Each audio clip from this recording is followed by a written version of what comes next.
Saya tuh suka merenung gitu, bertafakur, lihat-lihat ayat. Ya Allah, Nabi Adam kesalahan dikit, keluar dari surga. Ini saya dosa banyak, pengen masuk. Gimana caranya? Maka kita harus mencari amalan yang sekiranya dengan amalan itu akan cepat menggugurkan dosa-dosa kita.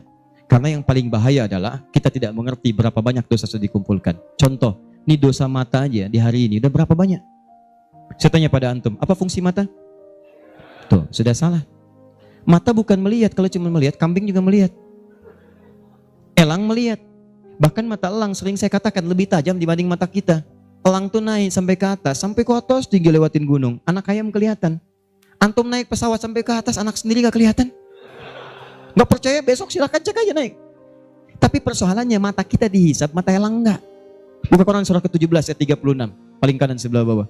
Wala taqfu ma laysa laka bihi ilmun innas sam'a wal basara wal fuada kullu ulaika kana anhu mas'ula. Hati-hati kata Allah, jangan mengikuti sesuatu yang belum kita tahu, karena semua unsur sumber pengetahuan akan ditanya. Telinga akan ditanya, mata akan ditanya. Maaf, hati kita, pikiran kita akan ditanya. Karena ternyata, maaf, banyak dosa dikumpulkan lewat sumber-sumber informasi ini. Mata kata Allah, laki-laki, Quran surah 24 ayat 30, perempuan ayat 31. Katakan pada laki-laki yang beriman, kullil mu'minina yaghuddu min absarihim. Katakan pada pria-pria beriman, mata kalian hanya boleh dipakai untuk yang baik-baik saja. Yang tidak baik, palingkan. Jikalau Allah nggak suka, kata Allah, palingkan. Berarti kalau Anda melihat sesuatu yang tidak disukai Allah, tercatat dosa di situ. Sekarang coba perhatikan, berapa banyak dalam kehidupan baru bangun dah salah lihat. Astagfirullah, bangun lihat handphone, begitu dibuka cek status WhatsApp, begitu yang dilihat siapa? Profil istri orang. Ada muncul gambar iklan, gambar-gambar yang buruk, konten yang tidak bagus. Berapa kali antum melihat status di media sosial dengan gambar-gambar yang tidak baik? Hari ini aja udah berapa kali tuh? Itu baru mata. Itu baru mata. Dan yang paling celaka gambar itu kadang-kadang antum simpan di handphone, dimasukkan ke saku, dibawa sholat. Coba ketika antum sholat tuh, bawa handphone antum, terkumpul berapa banyak yang kotor di situ? Gambar-gambar yang tidak bagus, konten yang buruk dimasukin. Saat yang bersamaan, enak aja antum minta kepada Allah. Rabbighfirli, warhamni, wajiburni, warfa'ni, warzuqni. Gimana Allah memberikan rezeki kepada antum, sedangkan antum datang dengan kotoran? Antum mau menghadap orang penting di dunia, datang ke tempatnya sepatu kotor, baju kotor, nginjak karpet rumahnya sengaja lagi. Apa antum diberi? Kalla. Belum masuk dah disuruh keluar. Antum datang menghadap kepada Allah dengan kotoran melekat di dalam diri, bahkan dimasukin ke sakunya, minta, ya Allah sayangi saya. Bagaimana aku bisa menyayangimu kalau kamu datang dengan maksiat yang berlumur dan tidak kamu keluarkan dari dalam dirimu? Pikiran.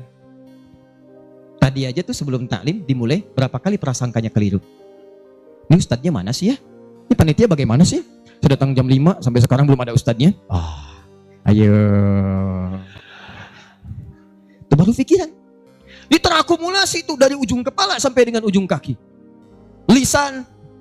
Saya tidak Ustadz, tidak seperti itu. Bagus. Tidak seperti orang itu tuh. Dari tadi begitu aja Ustadz, itu sama.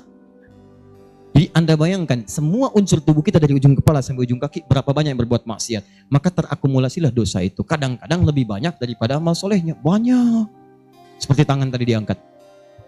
Pertanyaan saya, di sini inti bahasan kita.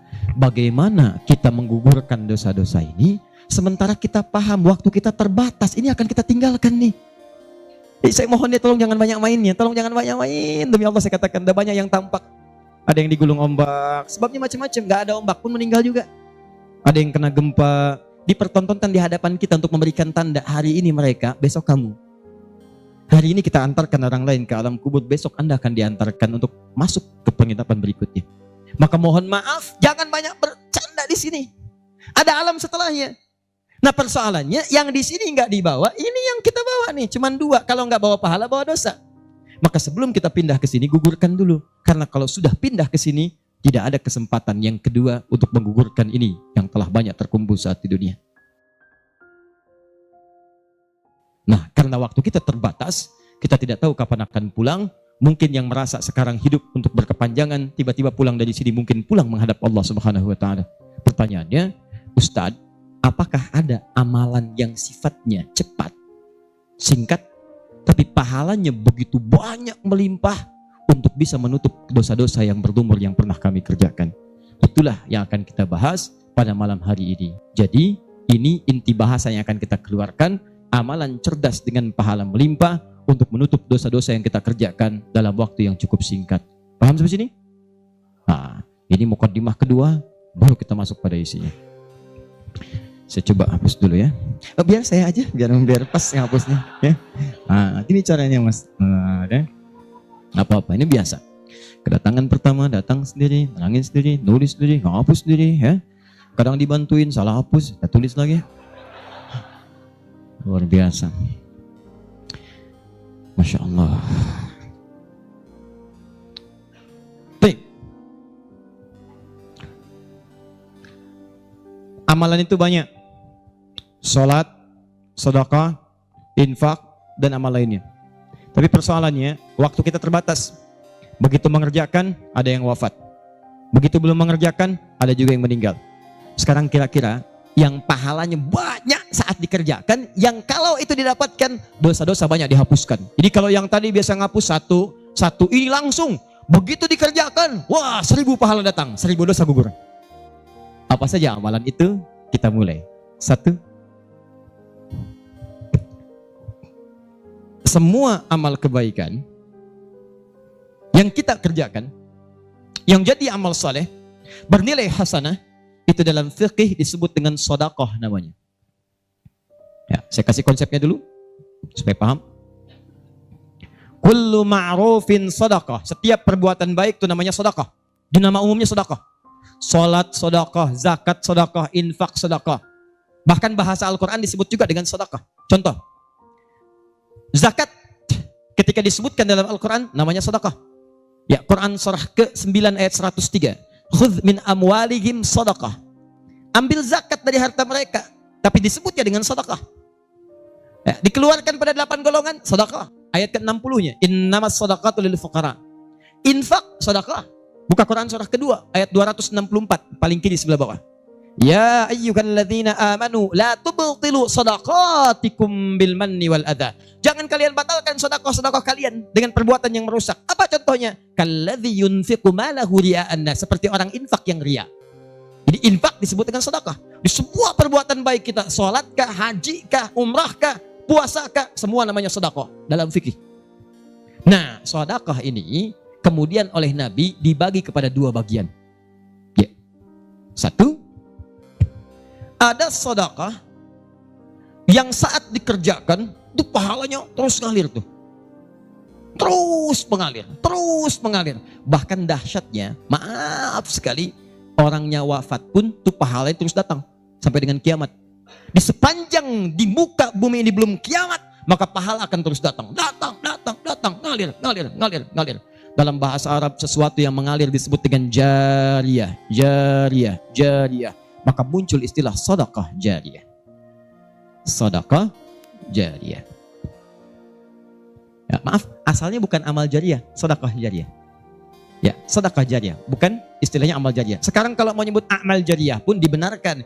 Cuma kalau di Arab, amal jariyah itu begini nih. Ya, kalau di Arab sekarang, antum jalan, tiba-tiba sedang ada perbaikan, ada lubang. Maka sedang diperbaiki ini, ada tulisan kasih papan, afwan amal jariyah, amal jariyah. Maaf, ada pekerjaan jalan mengganggu Anda lewat. Di Arab itu amal jariyah itu pekerjaan sedang berlangsung mengganggu orang lewat. Sekarang begitu. Ya. Makanya kalau ada orang naik ke bis bawa kotak gitu kan, mau minta-minta maaf Pak, amal jariyah, betul, ganggu orang lewat.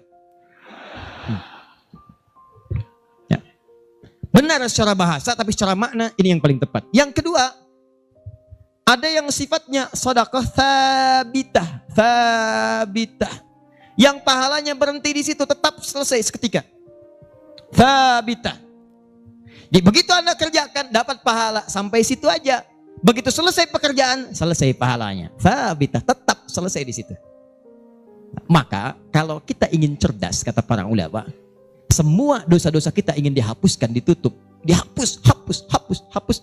Maka Anda mesti keluarkan apa saja jenis-jenis sedekah jariyah itu. Supaya ketika selesai kita kerjakan, pahalanya tetap mengalir untuk menutup dosa-dosa kita. Maka kita akan fokus kepada amalan-amalan yang ini, yang saat dikerjakan, pahalanya terus mengalir. Tapi jangan lupa, hati-hati, yang ini pun dibagi 2 lagi. Awas. Pelan-pelan. Jadi kita sepakati kita ambil yang ini satu untuk malam ini. Yang kedua yang ini. Ini pun dibagi dua lagi. Ada amalan sedekah tsabita saat dikerjakan pahalanya datang saat itu. Tapi yang paling menarik, ada nilainya kecil, ada nilainya besar, banyak.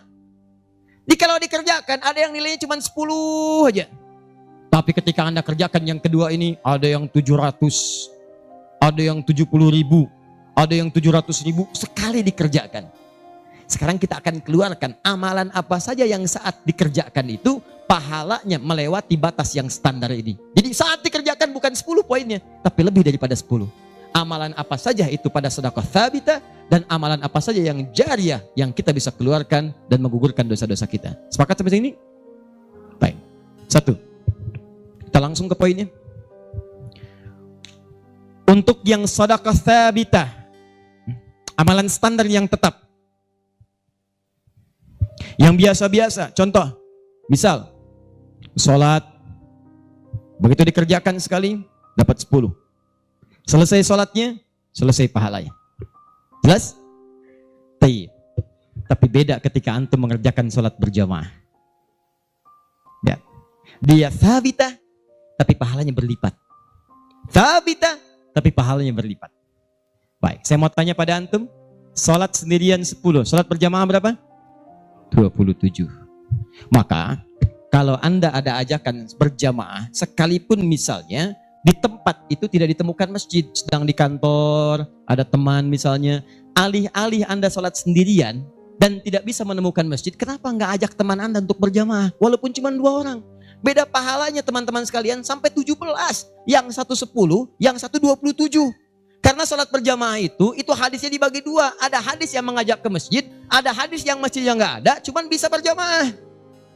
Sholatul jamaati afdalu min sholatil fardi bisa bin wa isyrina darajah. Sholat berjamaah lebih utama daripada sendirian. 27 jamaah di sana sifatnya umum. Kalau ada di masjid usahakan ke masjid. Kalau nggak bisa ke masjid karena alasan syar'i, maka yang penting jamaah. Saya suka bingung nih, kan di rumah kamar banyak, tempat luas. Kenapa kok bisa di rumah ada 5 orang? Ini ada istri, ada suami, anaknya 2, asisten rumah tangga 1. Kok bisa ini sholat di kamar yang ini sholat di kamar yang ini sholat di ruangan yang ini? Kenapa di rumah itu nggak kumpul satu tempat berjamaah? Pahalanya 27. Satu kedua 500 tahun. 2 ketiga 500 tahun. Jadi kalau antum sedang lupa-lupa tuh, ingat-ingat dosa. Daripada milih sendirian cuma 10, berapa dosanya pada saat itu? Boleh jadi pahala sholat antum 10, tapi dosanya pada hari itu 20. Tuh. Bagaimana cara nutupnya? Maka biasakan naikkan. Jamaah. 1, sholat berjamaah. Karena itu panggilan-panggilan sholat dalam Al-Quran seringkali menggunakan bentuk jamaah. Silahkan cek. Panggilan sholat pertama Al-Baqarah ayat ketiga. Alladzina yu'minuna bil ghaib wa yuqimun, tunaikan dengan orang banyak, bentuk jamak. Mereka tunaikan dengan orang banyak, kerjakan dengan banyak orang. Makanya kalau bisa berjamaah, kenapa mesti sendirian? Jelas sampai sini? Kalau antum ke masjid itu lebih banyak lagi. Tadi sudah saya jelaskan, datangnya dapat 25, masuk masjidnya, i'tikafnya, macam-macamnya. Makanya kalau sudah ada panggilan jamaah untuk ke masjid dan antum bisa mengerjakannya, demi Allah saya katakan, jangan tinggalkan. Jangan tinggalkan. 1. 2. Saya sebutkan yang banyak saja supaya agak cepat. 2. Membaca dan menghafalkan Al-Quran. Membaca dan menghafalkan Al-Quran. Amalan kelihatannya sederhana, tapi pahalanya begitu berlimpah. Insya Allah. Tahan sebentar. Tadi kalau sholat sendirian, berapa pahalanya? 10 sholat. Baca Quran, bukan sekali baca, 1 hurufnya 10. 1 huruf. Dalilnya At-Tirmidzi nomor hadis 2910. Perhatikan kalimatnya. Man qara'a harfan min kitabillahi falahu asyru hasanat. Siapa yang bisa membaca 1 huruf saja dari kitabullah, dia mendapatkan padanannya 10 kebaikan. Nanti saya tuliskan rumusnya nih. Lihat baik-baik, ini enggak sembarangan dia, ini enggak sembarangan. Siapa yang baca 1 huruf saja dari Al-Quran, dia akan mendapatkan 10 kebaikan setiap hurufnya. Walam aqul alif lam mim harfun. Saya tidak katakan tulisan alif lam mim itu satu huruf, bukan. Alif lam mim dibaca satu huruf, bukan. Walakin alifun harfun, lamun harfun, mimun harfun. Tapi setiap alifnya 10, lam 10, mim 10. Walikuli harfin asyru hasanat. Dan setiap antum bacakan satu hurufnya 10 kebaikan, 10 pahala. Jadi kalau saya bacakan alif lam mim, dapat berapa? Belum tentu. Belum tentu. Lihat sini, saya tunjukkan cara bacanya. Sebagian kita mengira itu kecil, tapi menurut Allah itu luar biasa. Perhatikan baik-baik. Lihat sini. Tahan. 1, 2, 3. Baca. Alif lam mim. Baca lagi, Pak. Bagus. Ada lagi yang bisa dengan tajwidnya yang lebih bagus? Siapa lagi? Boleh, silakan angkat tangan.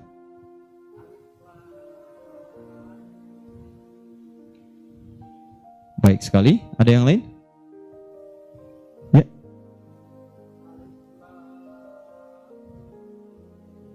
Bagus. Dikit lagi. Ada yang lain? Satu lagi. Masya Allah.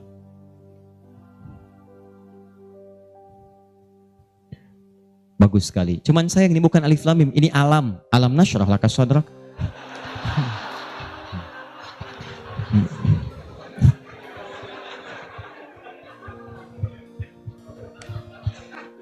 Saya mau katakan, kalau Quran ini seperti tuduhan orientalis dan orang-orang menuduh Quran buatan Nabi Muhammad, padahal dulu tidak ada harakatnya, maka semua kalimat ini yang tertulis begitu akan dibaca sama.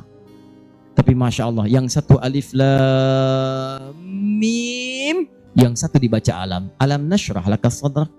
Alam tara kaifa fa'ala rabbuka bi ashabil fil. Tapi tiga-tiganya memiliki kesamaan dalam bentuk tulisan. Perhatikan baik-baik. 1, 2, 3. Kata Nabi, lihat. Jangan katakan alif lam mim satu huruf, tapi alifnya satu, lamnya satu, mimnya satu. Walikuli harfin asyru hasanat. Setiap hurufnya 10 kebaikan. Jadi kalau saya bacakan alif lam mim, ada berapa huruf? Kalau hitungan kita biasa, maka kita akan lihat 1, 2, 3. Tapi kalau antum belajar ilmu arud itu diantaranya ilmu salah satu ya, untuk bisa menuliskan apa yang diucapkan, bukan apa yang tertuliskan lewat simbol. Dan itulah teman-teman sekalian menjadi ukuran banyaknya pahala yang kita dapatkan. Tahan. Di ilmu bahasa Arab ada 4 cabang ilmu. 1 nahwu, 2 sharaf, 3 balaghah, 4 arud. Ini yang utama. Arud dibagi ke 16 cabang lagi, namanya bahar. Ada bahar tawil, ada rajaz, ada madid, ya dan seterusnya. Tawilun lahu dunal bukhuri fadailu, fa'ilun mafa'ilun, fa'ilun mafa'ilu. Rajas, mustafilun, mustafilun, mustafilun, mustafilun, mustafilun, mustafilun. Alfiyah itu Ibnu Malik rumusnya rajas. Kalamuna lafdhun mufidun kastaqim, wasmun mafi'lun thumma harfunil kalim, wahiduhu kalimatun wal qawlu am, wa kalimatun biha kalamun qad yu'am, bil jardi wat tanwini wan nida wa al, mustadin lil ismi tamyizun hasal, bita fa'alti atat wa ya if'alli wa nunik balanna fi'lun yanjalli. Itu rumusnya rajas. Tapi jangan antum heran, banyak orang mendalami kaidah ini untuk membuat puisi Arab, lupa kalau ilmu ini bisa digunakan untuk membaca hadis-hadis Nabi. Dalam ilmu arud, jangan antum menghitung apa yang tertulis, tapi hitung bagaimana itu dibaca lewat bunyi yang terdengar. Perhatikan baik-baik. Ini tadi huruf apa? Alif. Maka cara menulisnya begini. Alif. Kata Nabi, alif. Nih. Berapa huruf? Setiap hurufnya 10. Jadi dari sini saja ada 1, 2, 3. Dapat berapa? Belum tentu, karena ini hamzah. Tuh. Ha, mim, zal, ta. 1, 2, 3, 4. Jadi dari sini aja ada berapa? Belum tentu, kan ini ha tuh. Ha, un 3. Anda yang suka menghitung, maka akan mendapatkan pahala sesuai hitungan. Anda yang berniat ikhlas karena Allah, maka Anda akan mendapatkan lebih daripada apa yang Anda hitung. Rumus ini ditemukan di Quran surah kedua ayat 261. Paling kiri sebelah atas.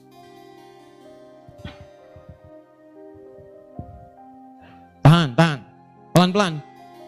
Ini rumus adanya di ayat infak. Tapi cara menerapkannya di semua kategori cara kita beramal. Orang kalau berinfak tahunya dapat 700. Matsalul ladzina yunfiquna amwalahum fi sabilillah kamatsali habba. Orang yang infak di jalan Allah seperti menanam satu benih. Ambatat sab'a sanabil. Satu tumbuh jadi 7 tangkai. 1 kali 7, 7. Fi kulli sumbulatin mi'atu habba. Setiap tangkainya ada 100 benih. Ada 100 buah lagi. 7 kali 100, 700. Ayatnya suka dipotong sampai sini. Kalau Anda infak sekian, kalikan 700. Lupa, ayatnya belum selesai. Wallahu yudha'ifu liman yasha. Dan Allah akan melipat gandakan amalan tanpa batas bagi siapa yang tidak pernah berhitung. Jadi kalau Anda baca Qur'annya hitung-hitungan, ini dosa hari ini berapa nih dikerjakannya? Oh 9, Masya Allah 9. Cukup 1 huruf aja. Nun. Tutup. 10. Besok dosa berapa? 15. Cukup 2 huruf. Toha. Selesai. Kalau Anda ngitungnya begitu, maka diberikan sesuai hitungan. Tapi kalau Anda tidak pernah berhitung, Allahu Akbar, Anda tidak tahu alif lam mim itu mungkin nilainya 30, mungkin 300, atau bahkan 3 juta, atau lebih daripada itu. Makanya kami sarankan, kalau Anda bisa mendekat kepada Al-Quran, maka tolong agendakan setiap hari. Semua sahabat itu punya agenda, Pak.